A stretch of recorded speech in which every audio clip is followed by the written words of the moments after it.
Hey, class of 2020, what a year it's been. What a year you're gonna remember this to be. We're never gonna forget you, and we wanna make sure that we're letting you guys into the real world with some extra preparation. Every year, the guidance counselors put together a workshop called College 101.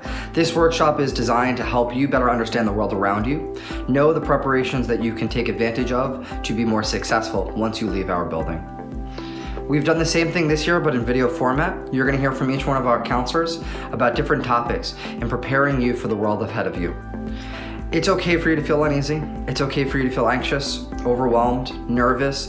All of those emotions are appropriate under normal circumstances, but especially about what's been going on with the world today. We're here for you, there's support for you, and it's okay for you to not know exactly what you wanna do moving forward and what that's going to look like.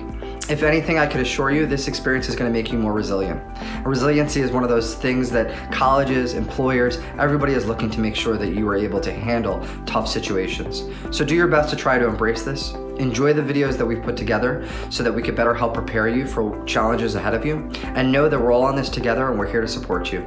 Best of luck, class of 2020. You'll always be remembered by us. Hi POBJFK friends, Mrs. Rivas Leyline here. I hope you're all doing well and staying safe. I'm here to talk to you all a little bit about how bathroom life may change for those of you who are going to be going away to college in the fall. So, you've always had the comfort of your own bathroom, right? In your own home, being used only by the people who live in your home. So when you go off to college and you live in a college dorm, that changes. You're going to start using public bathrooms on the regular. And so I'm hoping that I'll be able to share some tips and tricks today to help you prepare for that, to get ready for it. So when you arrive at school at the end of the summer and the fall, you're prepared for bathroom life in a public college dorm. So the first thing you're going to need, a shower caddy. Super helpful, one of the essentials. A shower caddy is going to be a bucket, a plastic bucket that you can get on all sorts of different websites, Amazon, Target, Bed Bath & Beyond. My advice would be go for a plastic shower caddy with a handle, because the shower caddy is what's gonna hold all of the things that you need for your bathroom trips. So things like toothbrush, toothpaste, shampoo and conditioner, your soap, your hairbrush, and a shower caddy that is plastic and that has holes in the bottom is going to allow the water to go through it so that you don't have any kind of mucky buildup. So shower caddy is super helpful. You want to order that at some point in the upcoming future for those of you going away, so that you've got one ready to go when you get to your college dorm. And the shower caddy is going to be the thing that you grab when you head to the bathroom to brush your teeth in the morning or to take a shower. Some other things that I think you're going to need when you go off to live outside of your home. So towels. So you've always had towels in your home, and you're going to need towels at college too. So my advice would be you're going to get a couple of towels. You're going to order a couple of towels to have with you, so you don't always have to do laundry. Towels for your hair, towels for your body. You want to go fully stocked with towels. I would say for the duration of a semester, you will be doing some laundry, but if you can go to school with 4 to 6 body-sized towels, you'll be in good shape. Another thing that I think would be super helpful for you to have is a cozy robe. So I love robes. I think they're just super cozy. And I think just for personal privacy purposes, getting from point A, your college dorm, to a dormitory bathroom, you're not gonna always wanna be wrapping yourself up in a towel. So a nice robe, I would say, is a really good investment right now. Plus they're super comfortable. So, my last piece of advice, maybe my most important piece of advice as it relates to bathroom hygiene in a public place. So whether it's a college dorm or just even for kids who are not going away to college, using facilities outside of your own home, I'm gonna give you my insider guide to what I think is the #1 most important thing.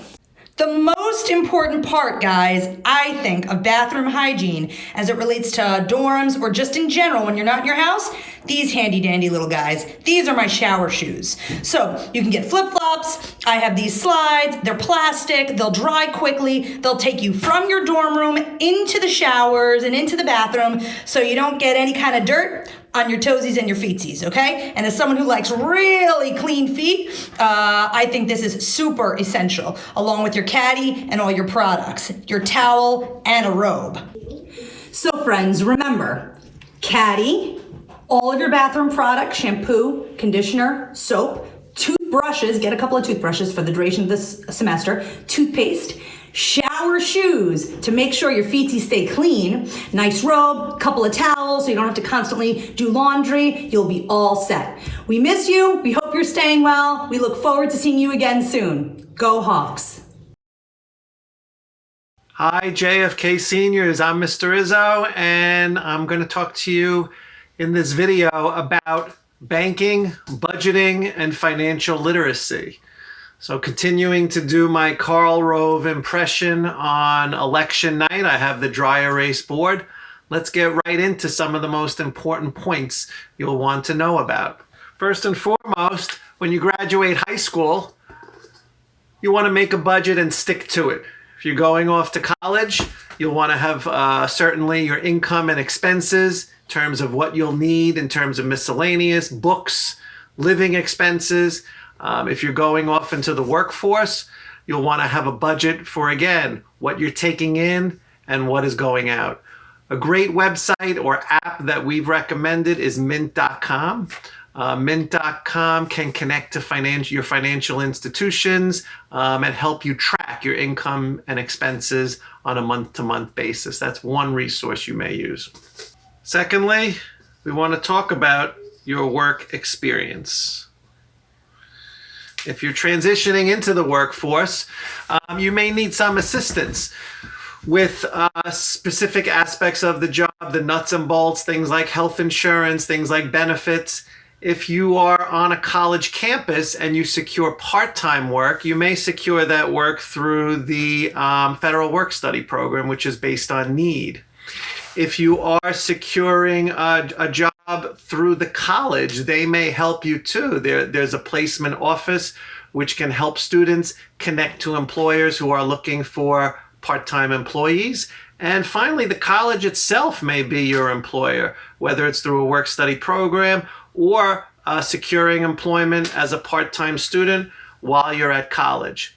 A little known fact about me, I secured and had several jobs at college while I was a student there, and I even was able to get a job for my kid brother in the mailroom of the college where I attended one summer, and he got to hobnob with elite professors that summer and make a little money as well. Thirdly, keep in mind a very important part of budgeting and financial literacy once you graduate: healthcare.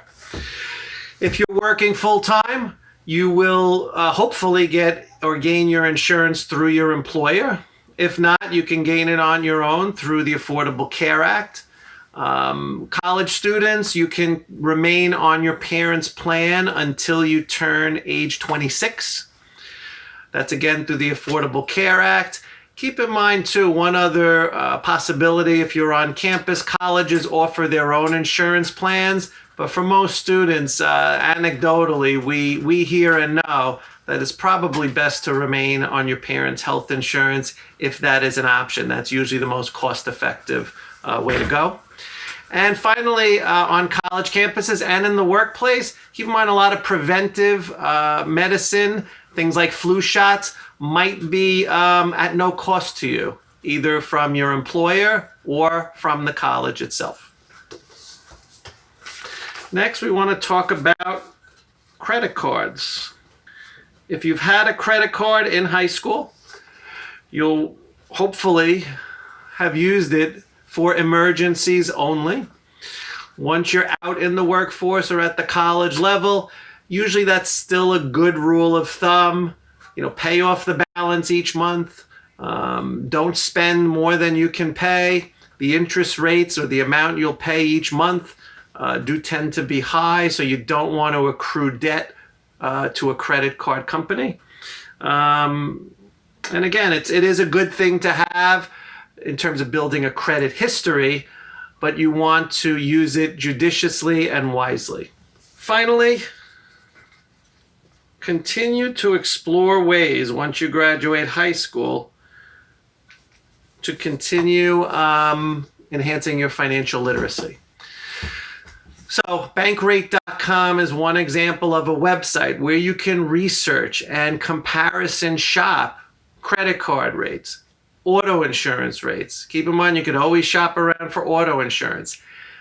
Savings rates, whether it's on bank accounts or certificates of deposit, CDs, which are insured by the FDIC, Federal Deposit Insurance Corporation.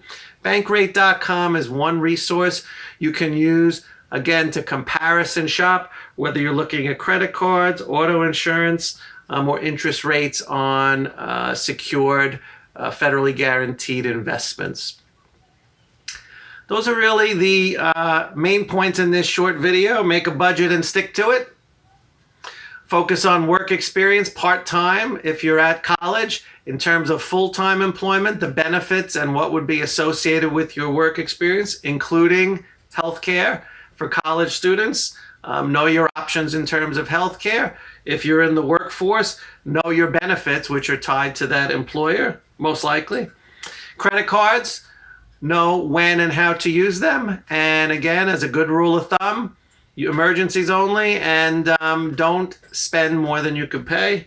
And finally, continue to enhance your financial literacy. A website like bankrate.com is a good place to start.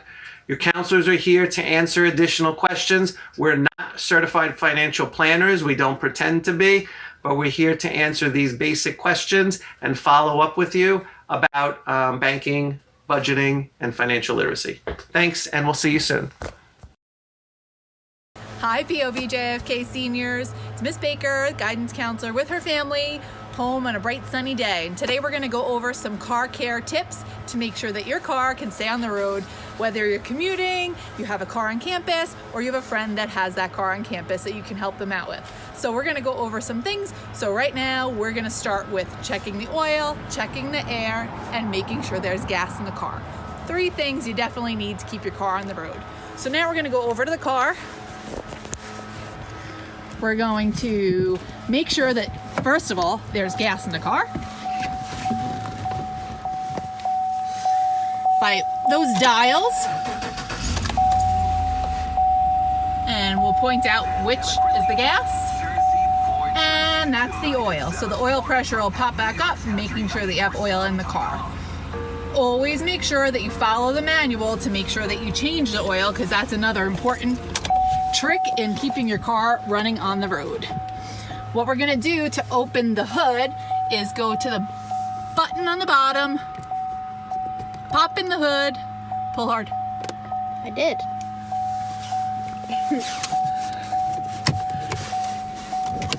And now go back out to the hood to release it. There's always a little tricky button under there. And then, ta-da, it'll go up. And you'll see in the engine, there's a couple of things that you should be able to check on, but right now we'll focus on keeping the oil. We're gonna pull the oil stick out.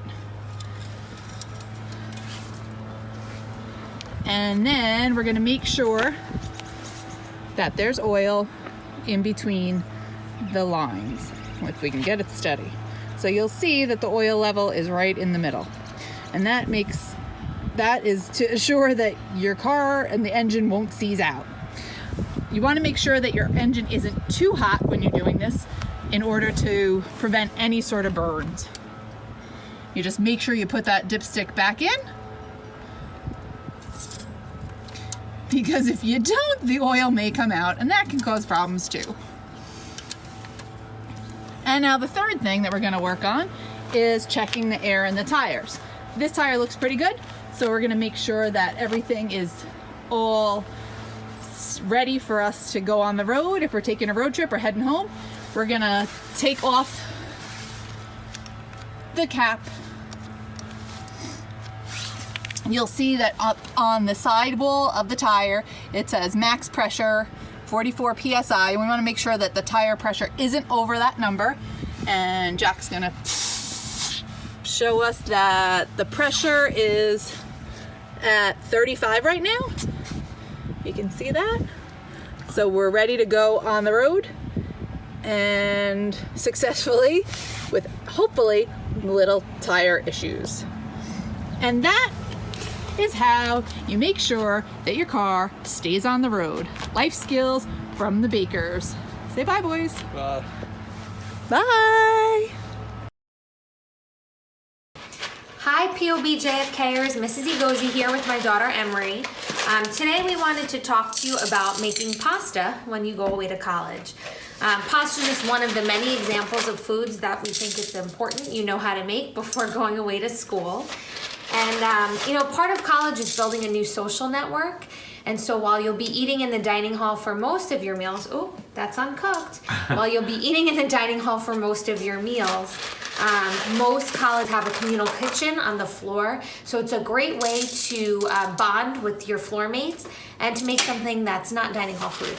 So in today's example, we are boiling pasta. So you would be certain to follow the instructions. In this case, we've previously boiled water. Emery has now poured the pasta into the boiling water. She's stirring up the pasta, and then we'll be adding the cheese sauce when the time comes. Health is really important when you're away at school too, so you obviously do not want to eat mac and cheese daily, but it is a very tasty treat when you're in the mood for something different. In any case, we hope that you're all well and miss seeing all your faces, and good luck to you. Take care.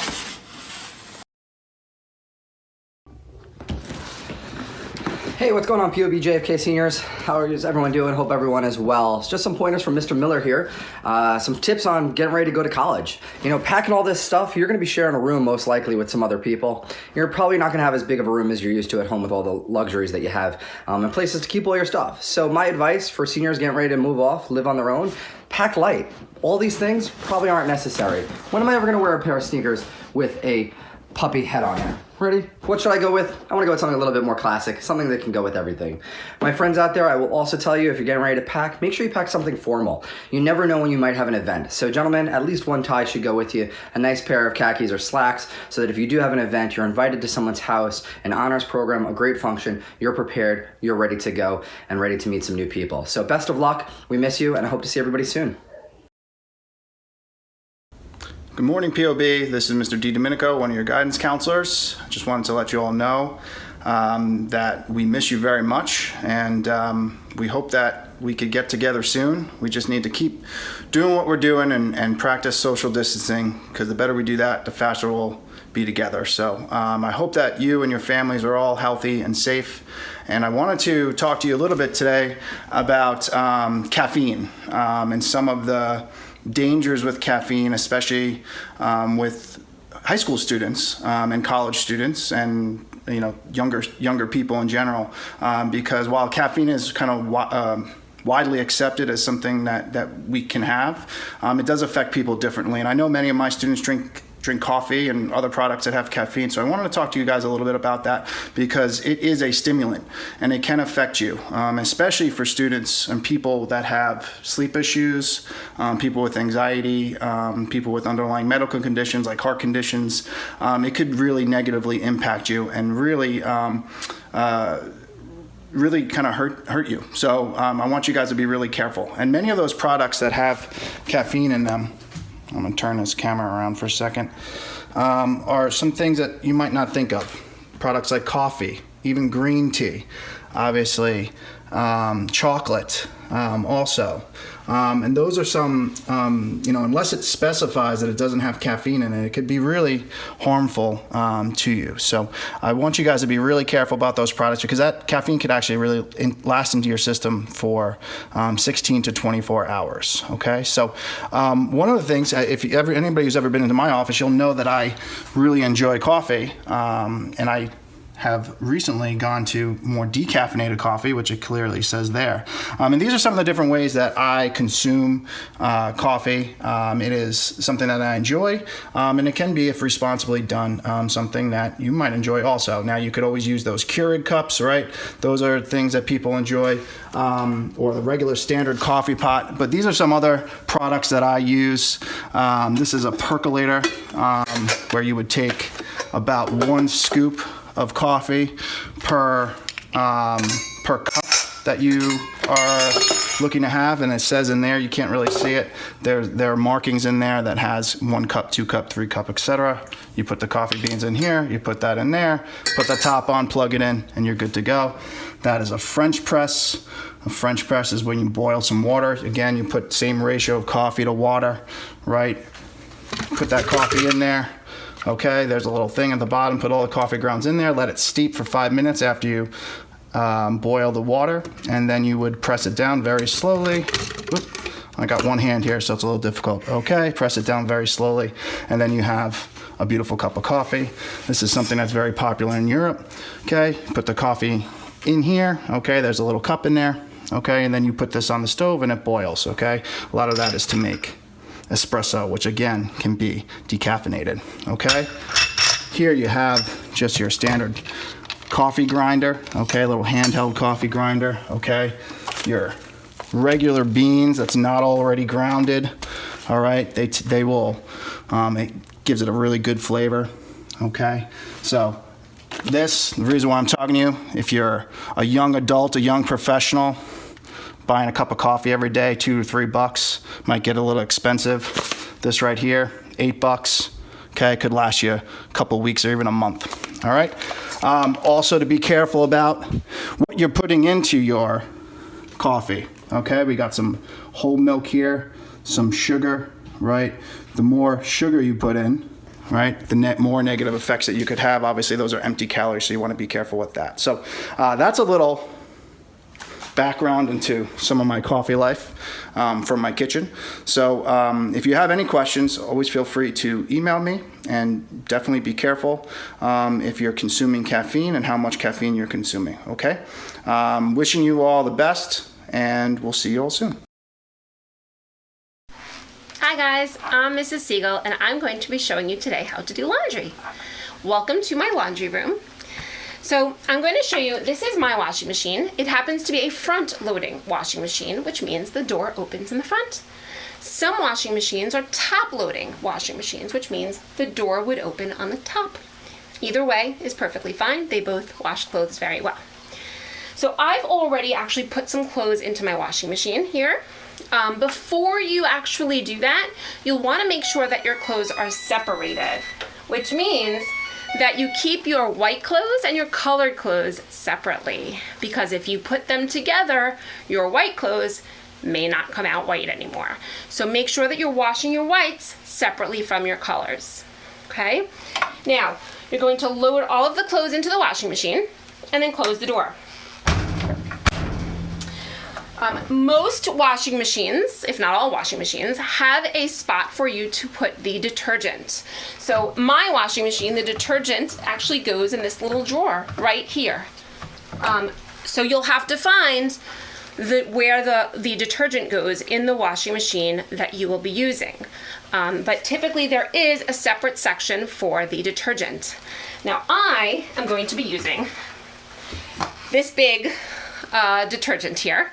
But I will recommend that if you are going to be in a college dorm and lugging your laundry to another location, then it might be worthwhile for you to purchase the laundry pods. They come in small little tiny packs, and that would be much easier for you to carry if you're going to be going up and down to a laundry room. But for me right now, I'm going to put some laundry detergent in the spot marked for laundry detergent. Now, I want to make sure to mention that you want to be careful. You know, if you're using pods, then that's really easy because it measures it out for you. But if you're using a liquid detergent or a powdered detergent, just keep in mind that more is not always better. So you want to definitely not put too much laundry detergent because you'll wind up with very soapy clothes. Okay? Now, my machine here has a dial that you can choose different settings. So we have a normal wash, a delicate wash, we have a cold wash, a quick wash. Typically you'll probably want to use the normal wash most often, but if you do have clothes that require delicate washing, you certainly can use that delicate cycle. So I'm going to put it on the normal wash. I'm going to indicate that I want an extra rinse because I always like to give my clothes an extra rinse to make sure nothing comes out soapy. And then we'll press start. and it's pretty much that simple. You do have a choice sometimes of choosing the water temperature. So you'll want to choose whether you want cold water, warm water, or hot water. I don't recommend using hot water because some of your clothes might shrink if you use hot water. I typically would recommend using maybe warm water or cold water. Cold water will wash clothes very well also. And again, you want to be careful not to use water that's going to be too hot that could potentially shrink any clothing. Okay? Once your clothes come out of the washing machine, you will then need to put them into the dryer. So the dryer works very similar to the washing machine. You're going to put your clothes into the dryer, and you're again going to choose a setting. So typically it'll ask you if you want what temperature. So will you want to put it on very high heat? Do you want to put it on low heat? Again, it's the same idea. So if you put it on high heat, the clothes will dry faster, but depending on what's in there, you don't want anything to shrink. So keep that in mind. So sometimes low heat is good too. And also, again, check the dials or the buttons on the dryer to see what the options are. One thing I will advise is if you're in a college dorm, make sure that you know what time to come get your clothes, because if your clothes are finished in the washing machine or in the dryer and you're not there to get them, somebody else may take them out for you, and that's never a good thing. So make sure that you know when your clothes will be ready so that you can make sure to be there in time to take them out. Okay, good luck everybody. I'm sure you'll do great with your laundry. Bye-bye. What's up, seniors? I'm Mr. Jarman, and when you get to college, you're going to have to learn how to make a quick breakfast, and having some scrambled eggs is an easy way to do it. Here are the ingredients that you are going to need to make some eggs. First, you want to crack some eggs into the bowl. Make sure they come out real nice. Whip them up, scramble them good. Butter that pan. Make sure the pan is on a low burn so you don't burn the butter. Pour that delicious egg in there. Sprinkle some salt. Twist around some pepper. Sprinkle over some cheese if you want some cheesy goodness. Then begin to scramble them up. And voila! Put them out on the plate. And there you have it, JFK. That's how you make delicious scrambled eggs. Best of luck next year in your freshman year. Keep in touch. We'll miss you. Hi POBJFK seniors, it's Miss Baker again. This time I have my friend Liam. So Liam is in 6th grade in Home and Careers, and one of his projects during virtual learning is how to sew. And I thought, well, wouldn't this be a great idea to help Liam do his homework, but also teach you something that you may need to know when you're in college or at home if you're commuting or at work, because everybody gets holes in their pants or loses a button. So what better idea than to help Liam and the senior class learn how to sew something easy, since you probably haven't done it since the 7th grade. So first, we're going to take our thread, the spool of thread that I have because I have a sewing kit at home because I'm a mom and I have that, and that's what somebody had gotten me when I had gotten married. But I would recommend Dollar Tree sells this little sewing kit where it has all different threads and a little set of scissors and needles that you can take up to school with you. And then this way you're prepped in case you, roommate or a friend, comes into a pinch. So we have a little hole in our shorts. We're gonna thread the needle very carefully with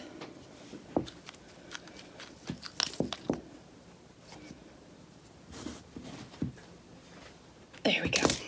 Then at the end, we're gonna tie a knot.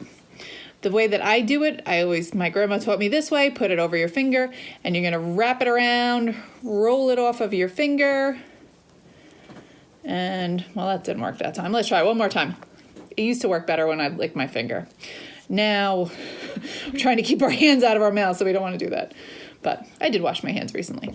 I always do it twice, just so the thread doesn't fall through the fabric. And voila, we've got a knot. So, we've got our needle, we've got our thread, we've got our knot. We're gonna take the shorts, we're gonna turn them inside out. Liam, you turn them inside out. Because in this way, the seam, when you're threading, won't be seen on the outside. Perfect. So now we're going to find the hole. We don't know how this happened. And I'm going to cut the leftover string that's there, just so you don't want that hanging out of your shorts. And we're going to start. We're going to take the needle,